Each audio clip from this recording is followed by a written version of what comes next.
मित्रों, चाहे रामायण हो या महाभारत, ये दोनों ऐसे ग्रंथ हैं जिनके बारे में जितना ज्यादा जानकारी इकट्ठी की जाए उतनी कम है, क्योंकि ये इतने विशाल ग्रंथ है कि इसमें हर एक पात्र के साथ एक कथा है।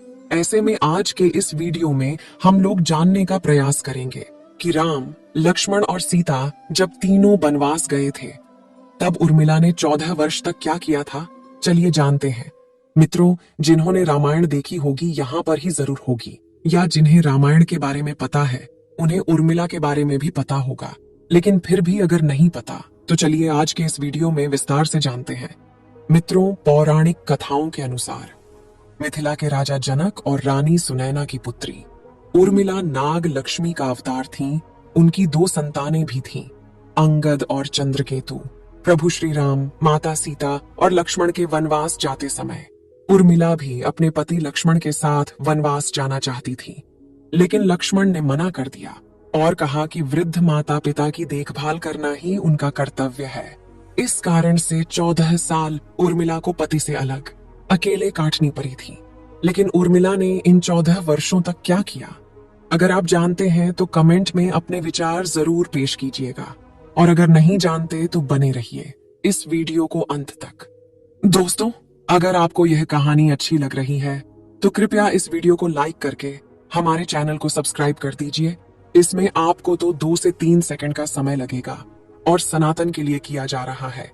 मित्रों, पौराणिक कथाओं के अनुसार रामायण में बताया गया है कि राम, लक्ष्मण, भरत और शत्रुघ्न के जन्म के वक्त राम, भरत और शत्रुघ्न अन्य बच्चों की भांति कुछ देर रोने के बाद चुप हो गए थे, लेकिन लक्ष्मण रोते ही रहे।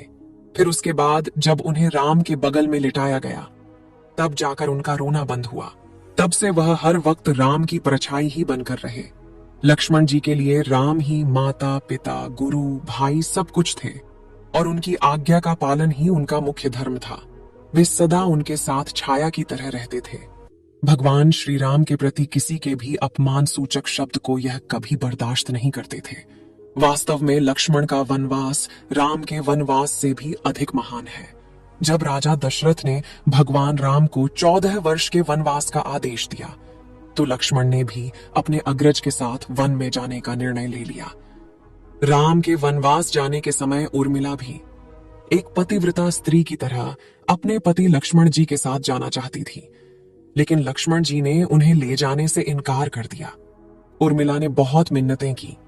वह अपने पति की सेवा करना चाहती थी, पति के हर दुख सुख की साथी बनना चाहती थी, पर लक्ष्मण जी ने कर्तव्य और धर्म की दुहाई देकर देवी उर्मिला को वन जाने से रोक दिया। लक्ष्मण कहते हैं कि मैं अपने भाई राम और भाभी सीता की सेवा करने के लिए जा रहा हूं। मैं नहीं चाहता कि मेरी सेवा में कोई भी कमी रह जाए। लक्ष्मण ने उर्मिला से यह कहकर इनकार कर दिया कि अयोध्या के राजा को और माताओं को उनकी आवश्यकता है। उर्मिला के लिए बहुत कठिन समय था। उर्मिला ने दिल पर पत्थर रखकर लक्ष्मण जी की बात मान ली और वह उनके साथ नहीं गई। जब लक्ष्मण जा रहे थे उस समय सबसे विकट क्षणों में भी उर्मिला आंसू तक नहीं बहा सकी, क्योंकि उनके पति लक्ष्मण ने उनसे एक और वचन लिया था कि वह कभी भी आंसू नहीं बहाएगी, क्योंकि अगर वह अपने दुख में डूबी रहेगी तो परिजनों का ख्याल नहीं रख पाएगी। ऐसे में जबकि वह नववधू थी और उसके जीवन की तो अभी अभी शुरुआत ही हुई थी, लक्ष्मण के वनवास जाने के बाद उर्मिला के पिता अयोध्या आए और उर्मिला को मायके चलने का अनुरोध करने लगे, ताकि मां और सखियों के बीच उर्मिला के पति वियोग का दुख कुछ कम हो सके। परंतु उर्मिला ने अपने मायके मिथिला जाने से इनकार करते हुए कहा कि पति के आज्ञा अनुसार पति के परिजनों के साथ रहना है, और दुख में उनका साथ छोड़ दिया ना उसके लिए अधर्म है। यह उर्मिला का अखंड पतिव्रता धर्म था। वन में जब राम और सीता अपनी कुटिया में विश्राम कर रहे थे तो लक्ष्मण प्रहरी के रूप में कुटिया के बाहर पहरा दे रहे थे। तभी रात में उनके समक्ष निद्रा देवी प्रकट हुई। तब लक्ष्मण ने निद्रा देवी से वरदान मांगा कि उन्हें 14 वर्षों के लिए निद्रा से मुक्त कर दे। निद्रा देवी ने लक्ष्मण को वरदान दे दिया, लेकिन साथ में यह भी शर्त रखी कि उनके हिस्से की निद्रा को किसी ना किसी को लेना पड़ेगा। जब लक्ष्मण ने निद्रा देवी से निवेदन किया कि उनके हिस्से की निद्रा उनकी पत्नी उर्मिला को दे दी जाए।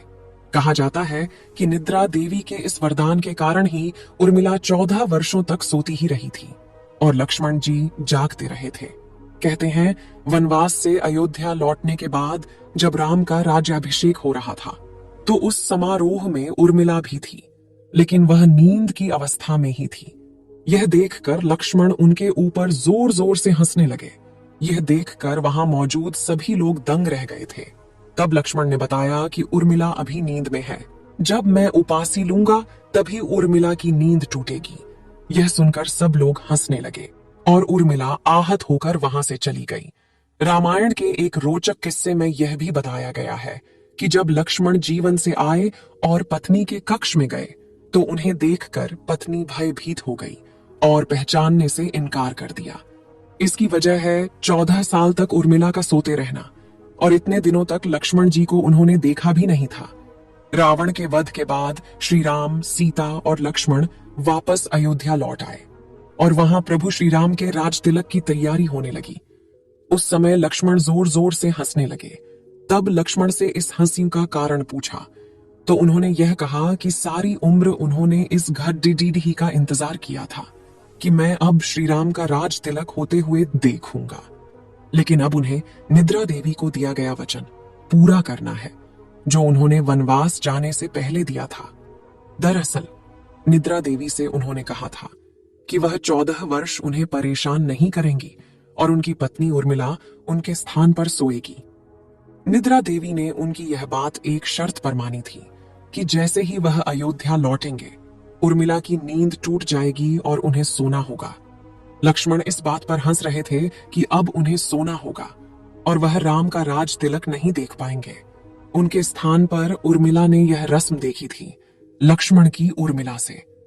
अंगद और चंद्रकेतु नाम के 2 पुत्र हुए थे तथा सोमदत्त नाम के पुत्र उत्पन्न हुए।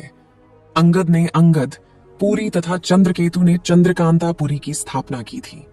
दोस्तों, उर्मिला के पतिव्रता का बल एक अन्य कथा के अनुसार लक्ष्मण जी की विजय का मुख्य कारण बना। मेघनाथ के वध के बाद उसका सर श्री राम जी के युद्ध शिविर पर रखा हुआ था। उन सब को मेघनाथ की पत्नी सुलोचना लेने आई। पति का शीश देखते ही सुलोचना का दिल अत्यधिक द्रवित हो गया और वह रोने लगी। रोते रोते अपने पास खड़धारी है लक्ष्मण की ओर देखा और कहा, सुमित्रा नंदन, तुम भूल कर भी गर्व मत करना कि मेघनाथ का वध मैंने किया। मेघनाथ की धराशायी करने की शक्ति विश्व में किसी के पास नहीं थी। यह पतिव्रता नारियों का भाग्य था। अब आप सोच में पड़ DDDH गए होंगे कि निद्रा देवी के प्रभाव में आकर उर्मिला अगर 14 साल तक सोती रही तो सास और अन्य परिजनों की सेवा करने का लक्ष्मण को किया वादा उन्होंने कैसे पूरा किया? तो उत्तर यह है कि सीता माता ने अपना एक वरदान उर्मिला को दिया था कि उस वरदान के अनुसार उर्मिला एक साथ 3 कार्य कर सकती थी। तो इस तरह उन्होंने अपना वादा पूरा किया। दोस्तों, लक्ष्मण जी ने माँ बाप की सेवा करने के लिए उर्मिला को यूं ही छोड़ देना उचित समझा। उन्हें शायद पता था कि वे लोग जब वनवास जाएंगे तो उनके माता पिता को इसका गहरा सदमा लगेगा। इसीलिए लक्ष्मण जी विकट क्षणों में माँ बाप को सहारा और सहानुभूति देने के लिए उर्मिला को छोड़ ढचकर वनवास चले गए। कुछ पौराणिक मान्यताओं के मुताबिक माना यह जाता है कि उर्मिला के नाजुक कंधों पर लक्ष्मण जी बहुत बड़ा दायित्व डालकर चले गए। किसी भी स्त्री के लिए विवाह उसके संपूर्ण होने की निशानी होती है। वैवाहिक जीवन के वह अनमोल पल, वह जीवन सरिता जो कोई भी नवबंधु अपने पति के साथ गुजारती है या गुजारना पसंद करती है, शायद वह पल उर्मिला के नसीब में नहीं थे। इस दुनिया की कोई भी नववधु अपने पति से कुछ समय के लिए दूर नहीं रह सकती।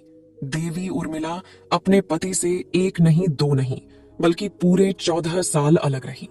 हालांकि किसी नव विवाहित स्त्री के लिए इससे बड़ा त्याग और समर्पण क्या हो सकता है। इसीलिए इतने सारे त्याग, बलिदान और कष्ट सहने के बावजूद भी वचनों में बंधी देवी उर्मिला रामायण के नेक पात्र से दबी रही। उर्मिला ने जो साहस शायद ही आज की कोई स्त्री ऐसा कर पाए। इसीलिए वर्तमान की दृष्टि से देखें तो उर्मिला रामायण की सबसे अतुलनीय और पवित्र पत्नी के साथ साथ त्याग, बलिदान और समर्पण की देवी हैं। आज की पीढ़ी के लिए उर्मिला का व्यक्तित्व सबसे ज्यादा सामान्य और पूजनीय होना चाहिए। ऐसे में दोस्तों, आज के वीडियो में बस इतना ही। आपका क्या कहना है इस वीडियो के बारे में हमें कमेंट करके जरूर बताइएगा, और वीडियो को अंत तक देखने के लिए आपका